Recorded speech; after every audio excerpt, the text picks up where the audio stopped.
Are they excellent with palpation? Are they excellent with their musculoskeletal diagnostic skills? Are they excellent with their hands? And I'm just going to go out on a limb and say most of the regenerative injection doctors that I've come across don't fit that. A lot of them are getting into it because it's big money now. It's cash. On this episode of the Dr. Tina Show, I'm going to be sharing with you why I think orthopedic medicine is a scam, part 2. In part 1, if you go back and listen, I talked all about how the general consensus around how orthopedic medicine is done in this country, I think, is a scam. And this comes after decades in the space. No, I am not an orthopedic surgeon. I am a chiropractor, and I am a naturopathic physician who specialized in regenerative medicine injections for well over a decade. And I spent over 2 decades with my mentor who specialized in them. I have seen all kinds of things come through my office doors and through my mentor's doors that were orthopedic based, and I treated them successfully, or I referred them on. But either way, go back and listen to that episode. I dive deep into what the standard of care is, how most things are handled, how I handle it differently, why I'm going to move my camera a little, why I don't love how things are handled, and so much more. So go back and listen to that episode. You can check it out on my podcast or any podcast player for that matter. And on this episode, I'm going to share with you all about orthopedic regenerative medicine. What is that? That is, you probably heard of stem cells. There are also other options out there like prolotherapy, platelet-rich plasma injections. There's exosomes. There's all kinds of injections where we can inject natural substances or naturally occurring substances into the joint to regenerate it. We can also inject the soft tissues around the joint. I talked all about the soft tissues last episode. Go check that out for sure. This episode won't make as much sense if you don't have that under your belt, but I'm going to do my best. So on this episode, I'm going to talk about prolotherapy, platelet-rich plasma. I'm going to refer to it as PRP for short, and stem cells. I know these are hot right now. I know a lot of people are wanting to get them. I know a lot of people are being sold them. I also know that a lot of people are getting scammed. And I want to clarify my stance on all of this. All right. So the standard of care, just to recoup really quick, is basically you get hurt. The doctor tells you to ice it. They tell you to elevate it. They tell you to take non-steroidal anti-inflammatory medications like ibuprofen, which actually inhibits healing. And so does ice. And they send you on your way, and it heals subpar. And generally people have pretty crappy diets to go along with that. And so it's not great. And then they end up going to the doctor again, and the doctor says, yeah, let's give you a cortisone injection. And that actually makes things worse because it causes the joint to decompensate further, meaning it causes it to have more ligamentous laxity. It causes it to have, it causes it to melt, to be honest with you. Cortisone melts tissues. That's what it does. So that's the standard of care. And if you're so lucky that you get physical therapy, awesome. Although a lot of physical therapists actually, I think this is changing, but a lot of them when I was in practice were just doing really passive care modalities for patients and not really getting them active. And now I think that's shifting to a much more active care model where you get the patient active, you get them moving, you get their, joints moving around, you get them rehabbing, all the things they really need. If you're lucky, if you push for it. I have found doctors don't give that one up easily. It's usually requires a referral for your insurance to cover anything. Often the PT will ask for a referral, so they want a referral.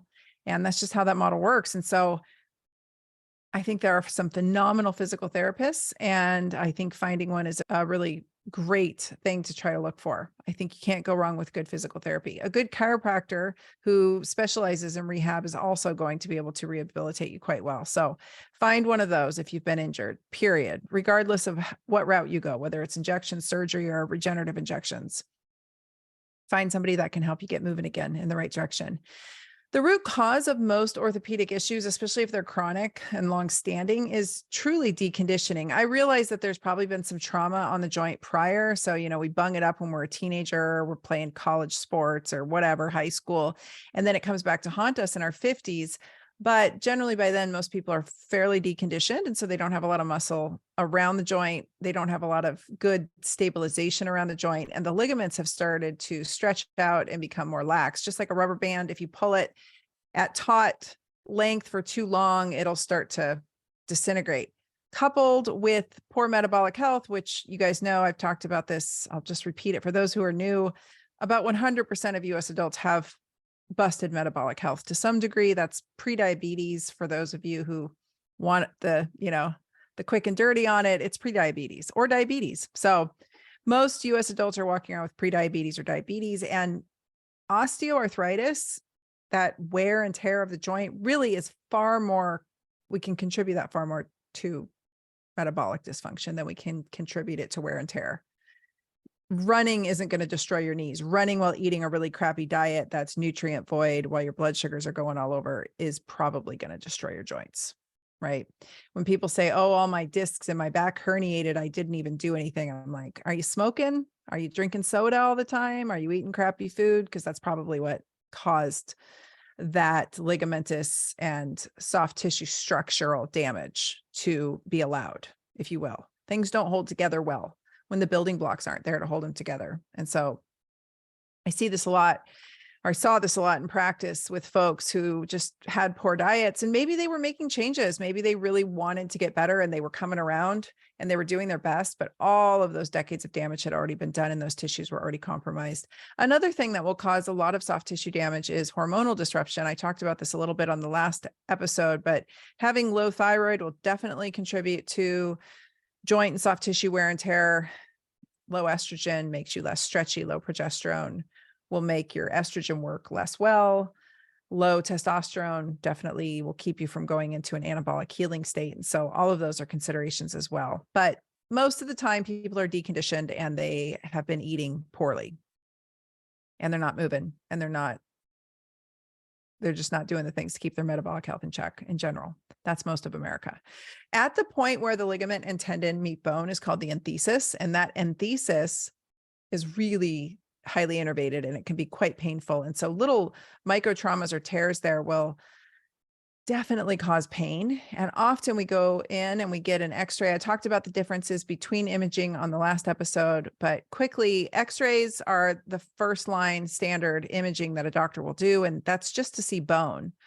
So it'll tell you if you've got a fracture, which we're not really suspect of, if you've got chronic knee pain, but we're probably more interested if you have more of that bone on bone. You've heard that, oh, I have bone on bone. Welcome to the club. So do a lot of people after the age of 45 to 50, right? It doesn't necessarily mean they have pain.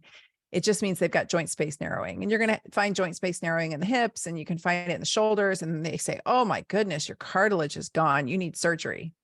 So when you walk into an orthopedic doctor's office, you can understand, you need to understand they have a few hammers. That first hammer is cortisone injections. That second hammer is going to be, and this is not necessarily in order, those first two. The second one's going to be obviously medications, over the counter and prescription to manage the pain and discomfort. And then the third is going to be a hammer or a chisel or a drill, meaning surgery. And that's okay. Those are their tools. That's what they're taught to do. They're not all like that, but that's what that episode was about. So go back and listen to that. Now on to regenerative injection therapies. These are all considered experimental. So if your doctor is billing your insurance for any of the things I'm about to mention, the chances are high and very likely that they're committing insurance fraud. Now, that's not every single case. Full disclaimer. I know that sometimes I've seen doctors kind of finagle, but I'm wondering if they're finagling and not really telling the truth, because the minute you list out what's in that injection, if it has dextrose in it, which is really the premise of prolotherapy, it's sugar water. And I'm going to explain how it works in a minute. They're committing insurance fraud. If they're doing platelet-rich plasma and it's not for, there's probably like 2 or 3 conditions that it's been indicated for, they're probably committing insurance fraud. So a lot of you would come to my practice and say, I'm not in practice anymore, by the way. I don't see patients doing this anymore. I did it for a long, long time. I specialized in regenerative injection therapies. I probably should have started with that. That was my bread and butter. That is what I did. That is what I'm really good at. I'm really good with a needle. I'm really good with helping people get their joints back with non-surgical, non-drug interventions. And that's what I did. That's what I pride myself in. And I was damn good at it. I was damn good at it in my community. I was damn good at it across the board. And I took really great care of making sure that my patients got better fast. And if they weren't getting better fast, I was missing the boat. I was missing the pain generator. I was missing the diagnosis. Or Sometimes they just wanted to try, and I would tell them straight up from the beginning, I don't think this is going to go very far. And they would say, well, I want to try because I don't want surgery. So that's what I did for a living in a nutshell. And I worked on their metabolic health with them because that is the root cause of all of this. It sucks, but it is what it is. And we can't go back and change that. You know, maybe we were sugar addicts for the first 30 years of our lives, or maybe some people still are, but it's definitely going to have a gnarly impact on your joints at the end of the day, whether you like it or not. And people don't put 2 and 2 together and they say, oh, it's wear and tear. That's bullshit. It's not wear and tear. It's your sugar addiction and your soda pop addiction and your ultra refined carbohydrate addiction and all of those things. And they will, I'm so sorry to say this, they will come back and bite you in the ass, whether you like it or not. You could have a good 10-year run of super clean health like I did, and lo and behold, it comes back to bite you in the ass. So we all will pay the piper at some point for our poor choices. It's just a matter of when, and then how can we mitigate it? And so this is where regenerative injections, I think, really shine.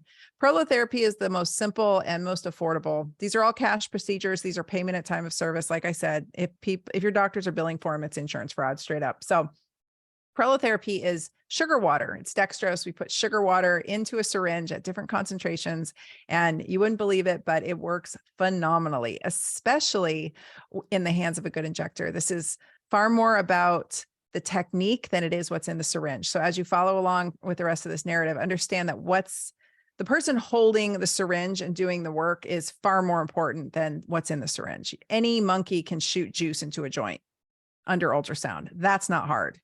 The technique is really, are they excellent with palpation? Are they excellent with their musculoskeletal diagnostic skills? Are they excellent with their hands? And I'm just going to go out on a limb and say most of the regenerative injection doctors that I've come across don't fit that. A lot of them are getting into it because it's big money now. It's cash. And they're like, oh, I can charge cash. So I see emergency medicine doctors with absolutely no hand skills getting into it. I see neurologists getting into it. They have pretty sweet diagnostic skills around neurology. I'm not going to lie.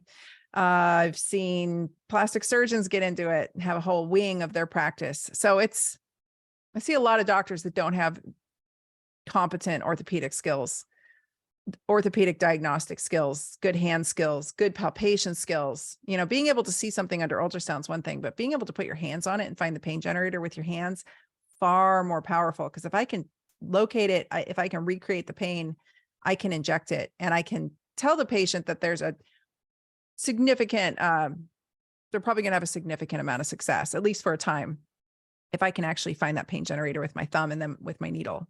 So that said, Prolotherapy sugar water solution, how does it work? It causes an osmotic draw of inflammatory markers into the region. So it basically kicks up the inflammatory response for the joint or the ligaments or the tendons. Ligaments and tendons notoriously have a poor blood supply, and so they don't heal well. They don't have a good vascular bed. They don't have enough oxygen getting there. They don't have enough nutrient exchange happening to really heal. So that can get a bit messy for people. And if you've ever had a sprained ankle that just wouldn't quit and it nagged at you forever, now you know why. That's how it goes. Sucks, but all ligaments and tendons have pretty poor blood supplies. And they're truly, in my opinion, ligamentous laxity and ligamentous enthesis issues, tendinous ligamentous enthesis issues are really what's causing people so much pain. I've seen so many people get cortisone injected into their joint and it did nothing. But then we go back with some 5% sugar water, really low dose dextrose concentration. And I hit all the ligaments and tendons surrounding the joint that are painful to palpation, and the patient gets better. So that's Prolotherapy. Another cool thing that dextrose does is it sits on the TRPV1 receptor, which essentially winds down your pain. And I've seen this on repeat. I would inject a patient and all their pain would be gone by the time they got off the table. And I think, well, that's because there's lidocaine in the solution. Because there usually is a little lidocaine, because dextrose can feel heavy and dense and it doesn't always feel so great. It doesn't hurt terribly if you do it well, but it can be a bit uncomfortable for a minute. And so we use lidocaine to make the patient more comfortable, but the lidocaine would wear off and their pain would still be gone. This happened constantly. And I'm like, well, what's that all about? It can't be, regeneration doesn't occur that quickly. It was the dextrose. It was sitting on the TRPV1 receptor and it was causing pain to wind down in a nutshell, which is pretty rad. So I'm a huge fan of Prolo. I think all patients going in for regenerative injection therapy should find a good Prolotherapist first and foremost. I will say that the large majority of folks that I know that do stem cell and PRP procedures are not Prolotherapists, and they're not great Prolotherapists. They maybe had like at best a weekend course in it. And that's not how it goes. They use ultrasound to guide injections. They get sometimes, probably phenomenal results. And I'm not dogging them because I'm friends with them and I'm not dogging them, but it's a huge piece missing. In my opinion, it's a really hard skill set to learn because it requires excellent knowledge of anatomy and excellent palpation skills, which most doctors don't have, period. So most doctors who didn't spend a tremendous amount of time studying the subject of anatomy and then learning how to palpate it don't have that. So you come in, you say, my shoulder hurts. You're usually there. If you did find a Prolotherapist, you're usually there because you've already gone the orthopedic route. You don't want surgery. You don't want cortisone, or maybe you've had those and it didn't work and you already come in with a diagnosis. So they don't need to diagnose you. They just need to inject you. And even just shooting Prolo solution around the joint, not even getting in the joint, well, it's still going to make an impact that's beneficial for most people. You may have heard of Prolozone, where they use ozone. That's just adding ozone on top of it.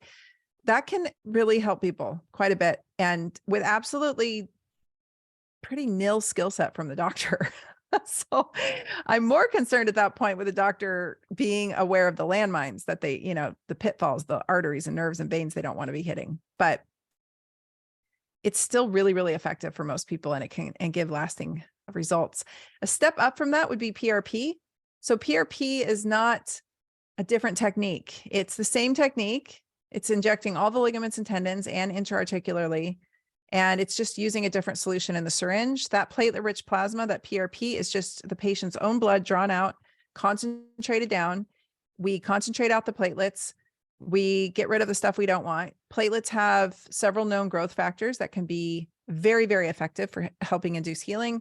And we shoot that back into the patient. Now, this matters because if the patient is a hot mess of health and their blood is, they're inflamed because they're metabolically unsound, or they're obese, or they have a poor diet, or they smoke, or they drink too much, or whatever it is, or all of the above in most cases, if we concentrate out that hot mess of blood, inflamed blood, and we shoot it into the hot mess of an inflamed joint, it's going to be a real disaster. And I've seen this repeatedly, especially from doctors who take a weekend course in PRP, and then they go back to the office and do PRP. And it's like, they don't know Prolo, they don't know musculoskeletal medicine, they don't know how to diagnose, they don't know any of it, but they're going to go do PRP, which I think is crazy. That's crazy. So I hope you're getting here that you need to vet out your practitioner. You need to ask them a lot of questions. I don't have a list of specific questions, and I don't even know where to refer you to find a good practitioner, because there's one website called getprolo.com. And while it was started by a very talented Prolotherapist who's very skilled, anybody can pay to be on it. It costs like $500 a year or something to be on it, and then they let you on. So God only knows who's on there, right? If they can pay to be on there, then they're on there, and that doesn't necessarily mean they're good. And in fact, I see people in Portland getting referrals who are terrible injection therapists, but their name comes up high on Google when you put a search in. So you've really got to do your homework. All right. So stepping up from that is stem cells. Now, the only way you're truly getting stem cells is if they extract it out of your body. So if they take your fat or they take your bone marrow and concentrate that down and inject it back into you, then you're getting stem cells. If it's any other technique, i.e. it comes out of a vial and they tell you, oh, it's amniotic, oh, it's this, oh, it's that, that's a lie. Those are not stem cells. Those are growth factors. And I talked about it in the last episode. There's no way that those substances, that those stem cells would be viable after they have been processed, sterilized, and put into a vial for your use and then frozen. I mean, you guys know what happens when you freeze something, right? You would kill it if it were alive. So you're not getting stem cells. I know this is going to upset some people because people come back at me and say, I have a certificate. And if you look at it, it'll say mesenchymal stem cells. And then somewhere in small writing, it'll say growth factors. Those are not stem cells. You're not getting stem cells. Any doctor telling you that they're pulling something out of a vial and injecting it into you, that it's stem cells, is a lie, and you're being scammed. And fortunately, most of the doctors don't even know this because the reps tell them it is. I had so many reps just lie to my face. I knew the truth, and I would just basically bait them to see what they would say. And they were like, oh yeah, it's stem cells. It came from a placenta. It came from amniotic tissue. I'm like, those are not stem cells, yo. They're in a tube. They're in a vial. It's not.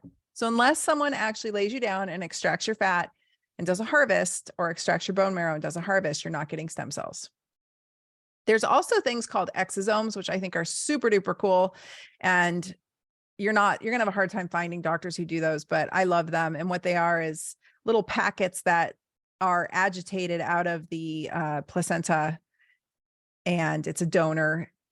And the place that I use, actually, the cool thing that I found out was that they have a 2019 pre-COVID placenta that they use.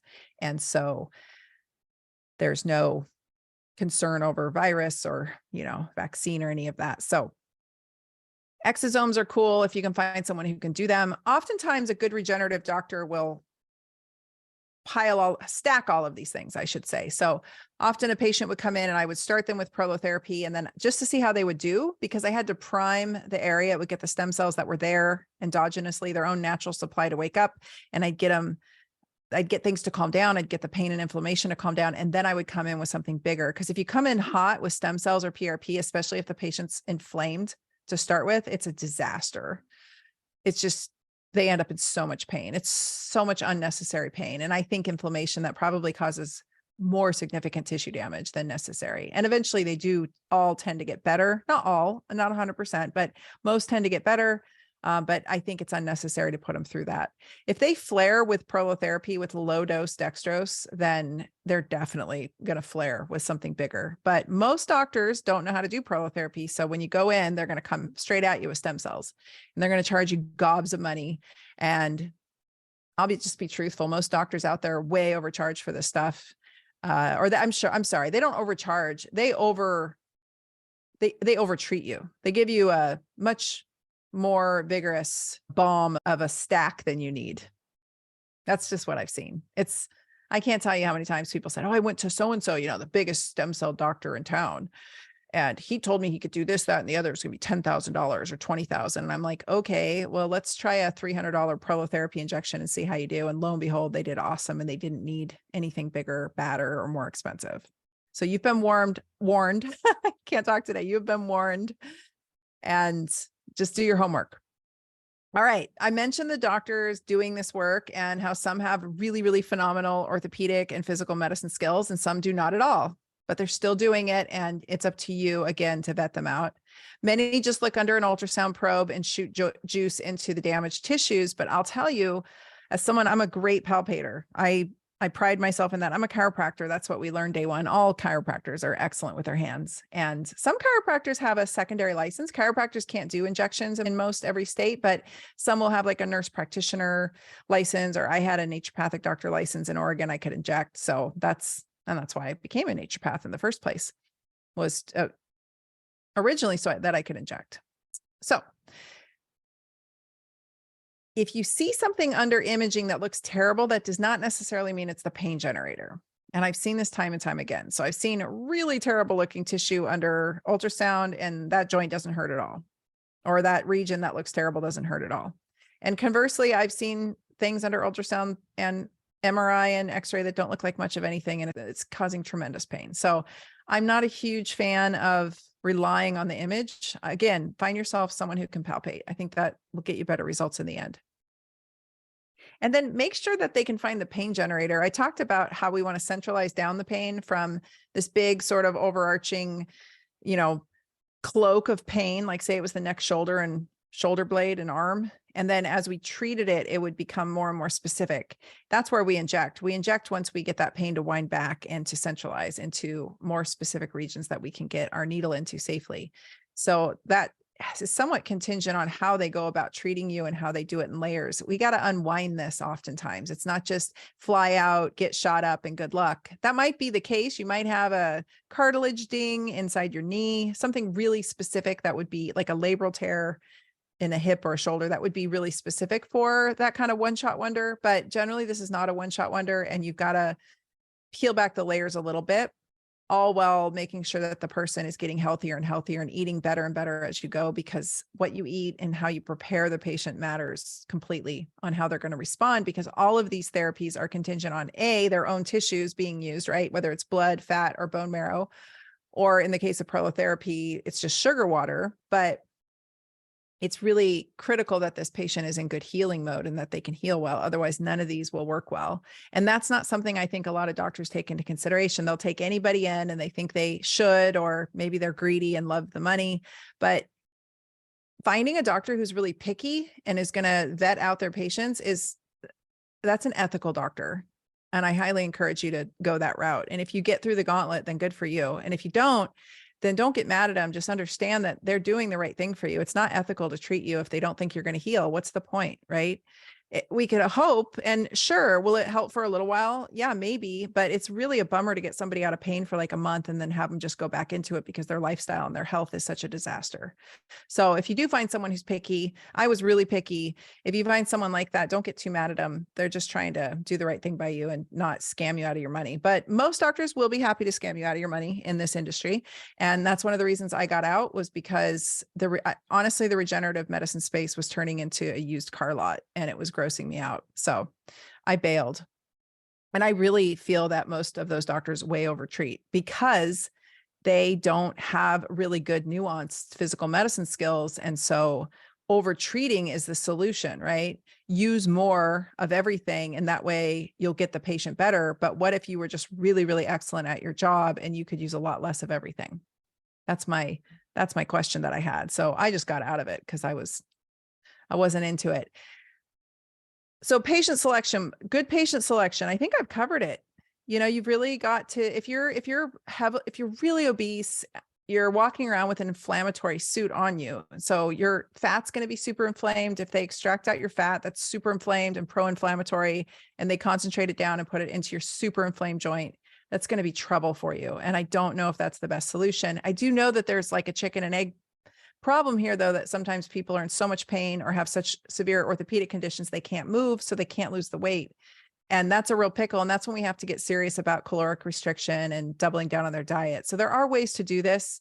And again, I highly encourage you to find somebody who's going to either help you with all of that or help get you connected and networked with the right practitioners to help you, so that you can make the positive changes needed to have these therapeutics be effective for you. Because we don't want you spending $10,000 and then it not working. Because what happens, the patient blames the doctor, but the doctor blames the patient. But at the end of the day, the patient should have known better because they were a hot mess of health, and the doctor shouldn't have picked a patient that was a bad candidate for these injections.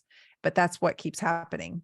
Yes, there are potential pitfalls, and your doctor will go over them with you. If you're being injected near the spine, of course, the risk goes up. If you're out on the extremities, shoulders, hips, knees, feet, et cetera, you might hit a nerve.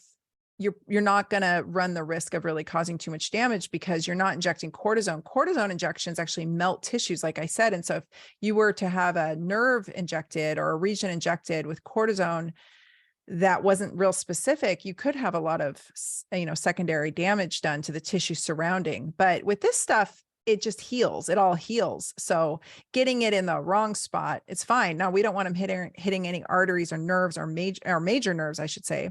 That doesn't feel good. We don't want them hitting arteries, big veins. But even if it were to go intravascular, you're not going to die from it. Usually. I mean, there's nothing in here that's contraindicated to going intravascular.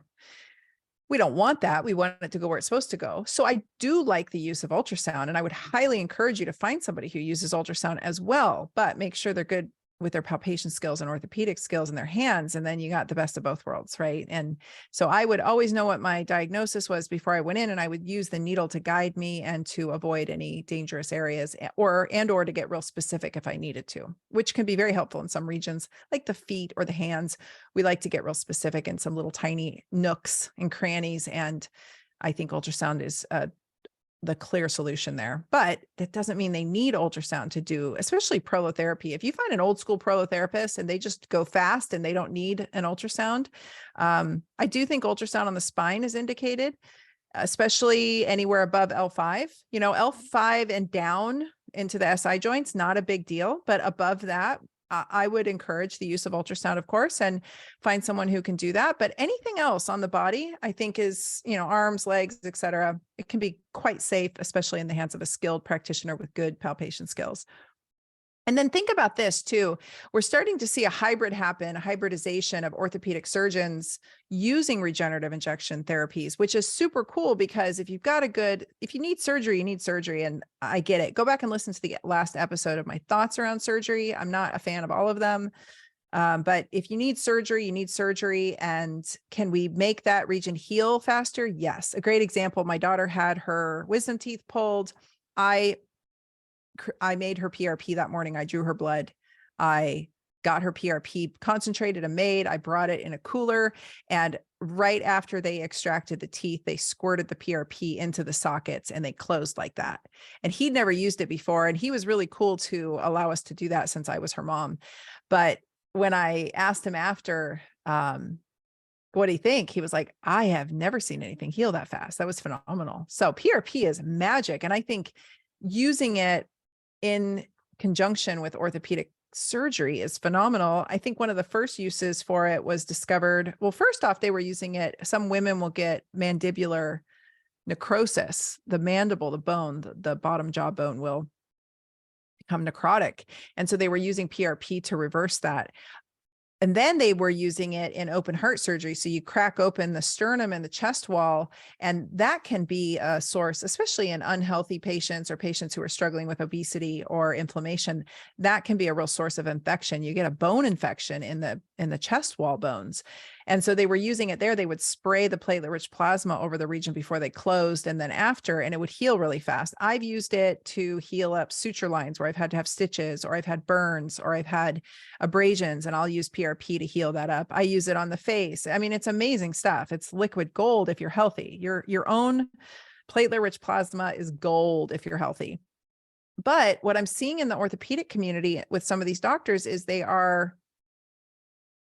how shall I say, over enriching the experience for patients, meaning, yeah, we're going to do a full knee replacement and then we're going to shoot you up with stem cells and PRP during and then after, which is cool. Will it help the patient heal faster? I bet absolutely. Yeah, I'm going to say yes. Are they going to heal with less complications potentially? I'm going to say yes. Probably reduced risk of infection, probably improved speed, probably better tissue stitching up, healing. But that said, I also see them being sold as overkill. And I wonder every time, because I know some of these folks who've had it done, and I'm like, dude, I wonder if you just done the stem cells and PRP without the surgery, if your knee would have been fine, because a lot of these folks were healthy and they got oversold. It's like getting oversold on a car, getting oversold on a house. Like you get oversold into stuff. And so the surgeon will run your insurance to cover the surgery and all those parts and pieces, but then they'll charge you cash for all of the regenerative injection add-ons. And so I just wonder if that person were to go to a more conservative practitioner and just have the add-ons, right? I mean, the regenerative medicine part, and just skip the surgery if they could avoid surgery in the first place, which is that's what I did for 10 years in practice, was mainly keep people out of surgery. So it's just a thought. I think it's cool that it's being used in conjunction, but I keep hearing these stories that make me cringe because I'm like, dude, you're so young and vital and healthy and fit. I don't think you needed the surgery. I think you just needed the fancy injections with the supercharged stem cells that they pulled out of your bone marrow and your, platelet-rich plasma. But hey, to each his own. And we don't want to look back and, I've gotten some emails since the last episode I did about orthopedic medicine being a scam. People really concerned about their cortisone injections, thinking, oh my gosh, what have I done? And it's like, what we can't look back and guess. We can only move forward and do better, right? So patient selection matters though. It really, really does. If someone's really inflamed, again, poor diet, poor just poor musculoskeletal health in general, like there's a big difference between somebody who's fit and healthy, lifts weights, gets sunlight, eats well, gets enough protein, has low body fat, is really active and moves a lot, and then they bang up their shoulder and they just need their shoulder fixed, versus somebody who's got bone on bone knees that are melting under the pressure of the 400 pounds that they're carrying around. that is not a good candidate for regenerative injection therapies. Now I know their knees hurt and they need it. And I took a lot of shit from colleagues because I turned a lot of patients away. I turned more patients away than I accepted. And colleagues would get so mad at me and call me all kinds of names. You guys think that since COVID, I've been called some names. I'm used to this. This is old hat. They didn't like me for being ethical. And they're like, but they need it. I'm like, but it's not going to work. But they need it. You have to do it for them. I'm like, but it's not going to work. So what's the point? Why would I put somebody through that if it's not going to work? It's not going to hold. It might work. In the beginning of my career, I treated everybody who walked in the door, and it would give them relief for like a month. But these treatments are expensive and they are not billable to insurance, like I've said. So this is coming out of a patient's pocket, and I don't want to be unethical. So I picked my patients carefully. And that's it. That is regenerative medicine in a nutshell. And I hope I just gave you all the high points. I don't want to belabor it. Find a doctor. I don't have a referral service for you. Again, I'm sorry. I wish I did. I don't. And I'm not able to, if you guys email, we're not able to answer you individually about who to send you to. I don't make personal referrals, but you can be educated, more educated now, and you can be more armed with that information and have a better idea of what you're getting into. So when you do start calling around, you can start to ask better questions. You're going to have a harder time finding Prolotherapists because a trend I noticed, I used to train naturopathic doctors in prolotherapy, and I did so for a long time. And a trend I noticed is most doctors just wanted to jump straight into doing PRP and stem cells. And I'd be like, whoa, back up. You need to do prolotherapy first and foremost, because that's the base level. And ironically, it does such a fantastic job that most people would get out of pain with that. And if it didn't hold or it wasn't potent enough, then we could jump up to something stronger. But they were like, no, I'll make more money if I do PRP and stem cells. So most doctors just jump straight to that, completely not knowing how to do prolotherapy in the first place. So you're going to have to call around and find some folks if you really are interested in that. I think that is the most phenomenal treatment. And a doctor who's good at prolo is worth their weight in gold. Underappreciated, undervalued, but worth their weight in gold. And you know what? They're not greed-based because Prolo doesn't pay out nearly as well as some of these other ones. So these are docs just doing it because they love it, because they're good at it. That's the kind of doctor I was. That's what I did for a living. I did a lot of prolotherapy, and then I jumped up to these bigger therapies if needed. A doctor that's just trying to sell you stem cells right out the gate, I think oftentimes can be missing the boat. Not always, but oftentimes there's a disconnect there. And then if you can find somebody who also does manual therapy, they know how to adjust, they know how to use their hands, they know how to do physical medicine, you're really going to be in great hands that way. That's the best doctor you're going to find for this kind of stuff, that a doctor that understands all of it. Because one of my favorite doctors in Bend, his name is Payson Flattery. He's a DCND like me, a chiropractor and a naturopath. We were trained almost identically in the same schooling system, like around the same time. And he will do manual therapies. It takes a lot longer. You make a lot less money as a doctor, but he'll do manual therapies first before he ever jumps to injections. And I think truly that's one of the more ethical ways you can go. So I hope this is helpful information. I will be back on part 3. I'm going to talk to you all about imaging and what a complete scam imaging is, because man, they write this stuff to justify surgery. So I'm going to do a brief one on that. And I'm going to couple it with how they milk patients' Medicare.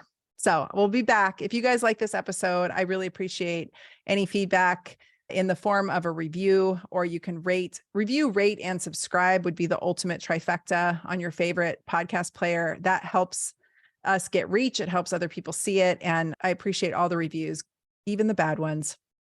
And then if you want information, if you'd like to suggest information or podcast topics, you can do so at podcast@drtina.com. And we appreciate all of you for listening and being a part of this. We'll be back.